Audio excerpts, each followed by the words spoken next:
Speziell ist, wenn ich Federn finden von einer bestimmten Art, dann muss ich mal wissen, wo der Vogel lebt.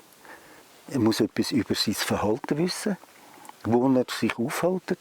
Ist er mehr auf den Bäumen, ist er mehr am Boden oder im Wasser oder was immer. Und das gibt mir Hinweise. Dann ist es auch wichtig, dass ich weiss, wenn der Vogel mausern, also das Gefieder wechseln, dann ist es am gescheitsten, ich gehe während dieser Zeit an den Ort, wo also ein Vogel vorkommt und das Gelände absuchen.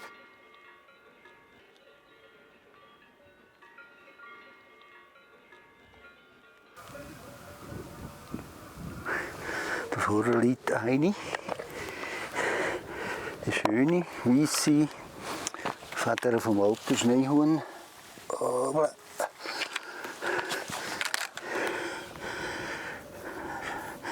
das ist eine Handschwinge. Und zwar die 5. Handschwinge ganz aussen beim Flügel. Die ist schon länger da. Jetzt sieht man auch, dass sich schon die Fahne ein bisschen zerzaust ist, offen ist. Die ist etwa 2 Wochen liegt die da. Wenn ich eine Feder finde, dann tue ich gewisse Sachen ganz bewusst machen. Zuerst tue ich sie fotografieren, wie sie im Gelände liegt. Und dann mache ich eine Nachaufnahme, dass ich sie später wieder identifizieren kann mit ganz verschiedenen anderen Federn, dass ich den Zugang genau habe. Dann tue ich Koordinaten raussuchen oder aufschreiben, dass ich die Federn auch Jahre später wieder genau dem Platz zuordnen kann. Das ist zum Teil auch darum wichtig, weil die Vogelwelt tut sich verändern. Und wenn man kann sagen, in dem Jahr habe ich die Federn gefunden, dann weiss man, dort hat es die Vogelart dort gegeben.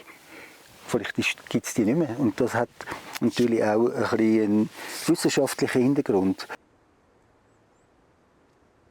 Einmal im Jahr, in der Regel, verlieren die Vögel die Federn. Und zwar ist das darum, weil die Federn werden im laufenden Jahr abgenutzt. Das heisst, durch Wind, durch mechanische Berührungen und so weiter, durch ultraviolet Licht, werden die Federn abgenutzt. Und darum werden die Federn erneuert. Und das passiert in der Regel nach dem Brutgeschäft, weil das sehr viel Energie braucht, Federn neu zu ersetzen. Das machen sie nach dem Brutgeschehen. Das ist in der Regel bei den Singvögeln vor allem ab Mitte Juli. Aufgrund der Federn bei vielen Vogelarten sagen, ist jetzt das ein Männchen gewesen, ist jetzt das ein Weibchen gewesen, oder sogar hat die Feder an einem Jungvogel gehört. Und das gibt uns Informationen, ohne dass wir einen Vogel sehen. Und vor allem scheuche Vögel oder nachtaktive Vögel, wo man die nicht so sieht, ist natürlich das eine Feder ein gutes Hilfsmittel, um nachweisen, der Vogel war da gewesen.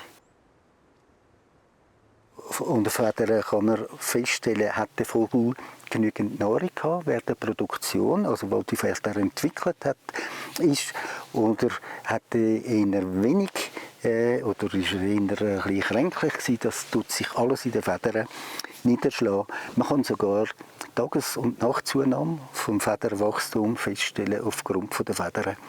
Und zwar ist es so, dass die Nacht die Federn weniger schnell wächst wie am Tag, am Licht.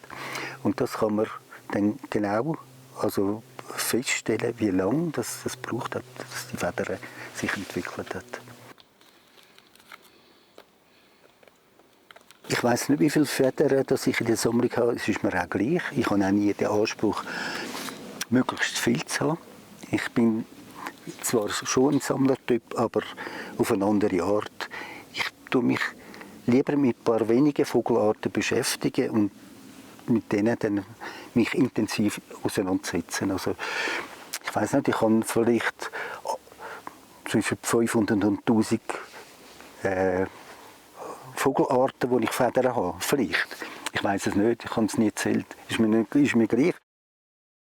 Federn begeistert mich oder fasziniert mich einfach, weil es so ein Gebilde ist in der Natur, das einzigartig ist. Es gibt, glaube ich, nichts so fantastisch wie eine Feder. Sagt das durch die Farbe, die unendliche Farbpalette, die da entsteht oder gibt bei den Federn oder die verschiedenen Formen, das muss doch jedes Herz einfach höher schlagen. Und ich finde das so etwas Faszinierendes. Und so Feder in der Hand haben, drehen und denken, die hätten mal an einem Lebewesen gehört, an einem Vogel. Das sind jetzt Alpenbrunellen, sorry. Schau, da ist ein Turmvolk. Entschuldigung.